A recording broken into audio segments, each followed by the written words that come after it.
President Trump could do better in his country and in the world. He would do better, right? Within his country, with the economic and social issues. He would certainly fare much better in the eyes of the world if he were to properly address the pressing issues of his own country. Every single president should truly stick to their own responsibilities, focusing on the specific matters of their respective nation, because it is absolutely unacceptable that he dedicates a full 70% of his public speeches and official declarations, and indeed all of his valuable time, to the situation in Venezuela. He can do whatever he wants.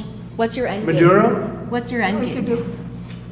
There's no answer. He can do whatever he wants. I mean, we have a massive armada formed, the biggest we've ever had, and by far the biggest we've ever had in South America. He can do whatever he wants. It's all right. Whatever he wants to do. If he wants to do something, if he plays tough, it'll be the last time he's ever able to play tough.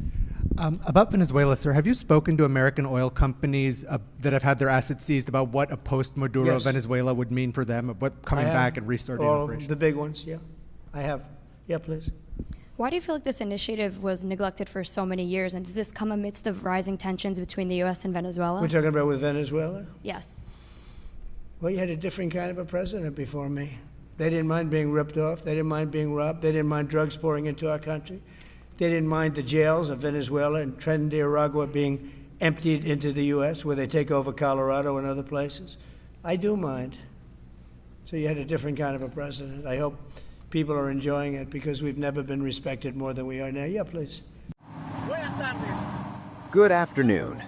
Departing the tanker Canopus Voyager, belonging to the company Chevron, with 500,000 barrels of special Jamaica blend enhanced crude destined for Frisco, Texas, United States, complying with international agreements and above all with the agreements established with the company Chevron.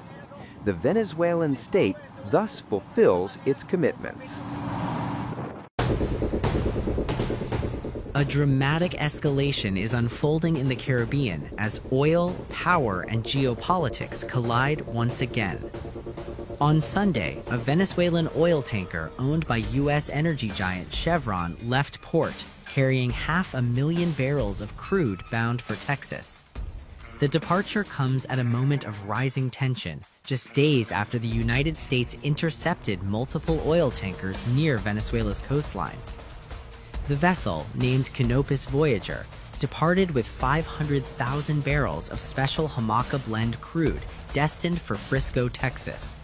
The shipment was publicly announced by Venezuela's Vice President and Minister of Hydrocarbons, Delcy Rodriguez, who released video footage confirming the cargo and destination. In the video, a worker aboard the ship said the tanker was operating under existing agreements with Chevron and in full compliance with international regulations. He said the Venezuelan state was fulfilling its commitments under those agreements. Good afternoon. Departing the tanker Canopus Voyager, belonging to the company Chevron, with 500,000 barrels of special Jamaica blend enhanced crude destined for Frisco, Texas, United States, complying with international agreements and above all with the agreements established with the company Chevron. The Venezuelan state thus fulfills its commitments. Rodriguez echoed that message, saying the operation strictly followed national and international legal frameworks. She insisted Venezuela remains respectful of global rules governing energy exports and declared that nothing would stop the country's path toward progress and victory. But the timing of the announcement raised eyebrows. Just one day earlier, United States forces intercepted a tanker flying under the Panamanian flag near the Venezuelan coast. It marked the second such operation in less than 2 weeks as the administration of President Donald Trump intensifies pressure on Venezuelan President Nicolas Maduro. Earlier this month, on December 10th, U.S. authorities seized the oil tanker Skipper and confiscated its cargo. Following that operation, President Trump publicly vowed to impose what he described as a blockade on sanctioned oil tankers entering or leaving Venezuela.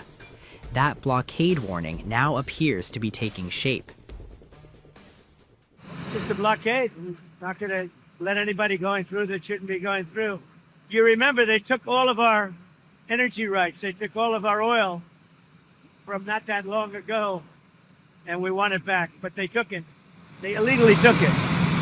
Getting land, oil rights, whatever we had, they took it away because we had a president that maybe wasn't watching. But they're not going to do that. We want it back. They took our oil rights. We had a lot of oil there. As you know, they threw our companies out, and we want it back. Homeland Security Secretary Kristi Noem confirmed that the U.S. Coast Guard, assisted by the Department of Defense, stopped another tanker that had recently docked in Venezuela. She shared an unclassified video showing U.S. helicopter crews boarding a vessel identified as sentries. According to U.S. officials, the operation was a consented boarding, meaning the ship voluntarily stopped and allowed American personnel on board. It remains unclear whether the vessel was subject to U.S. sanctions at the time.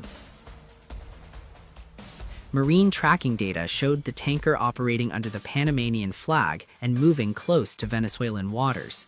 Authorities have not disclosed the cargo details or the final outcome of the boarding. President Trump has repeatedly linked these actions to broader national security concerns. He has accused vessels in the Caribbean and Eastern Pacific of being used to smuggle fentanyl and other illegal drugs into the United States and beyond. The targeting of oil tankers also comes amid renewed disputes over assets seized from U.S. oil companies years ago. Trump has demanded Venezuela return those assets, citing lost American investments as part of the justification for tightening pressure on Maduro's government. Talked about land strikes happening soon. Is there anything at this point that can prevent that? And is the objective, if you make that decision, Well, I don't want to say remove that, but it's Maduro? not only land strikes on Venezuela. It's land strikes on horrible people that are bringing in drugs and killing our people. You know, if we were in a war and we lost 300,000 people in a year, because that's what the real number is. It's not 100. You know, you keep hearing 100. And it's a lot worse than that because the families are devastated when they lose their child.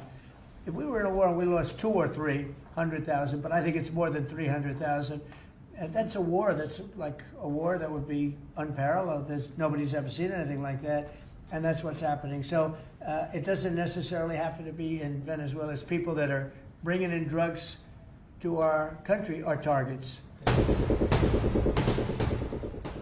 Some sanctioned tankers have already begun diverting away from Venezuela as the risk of interception grows.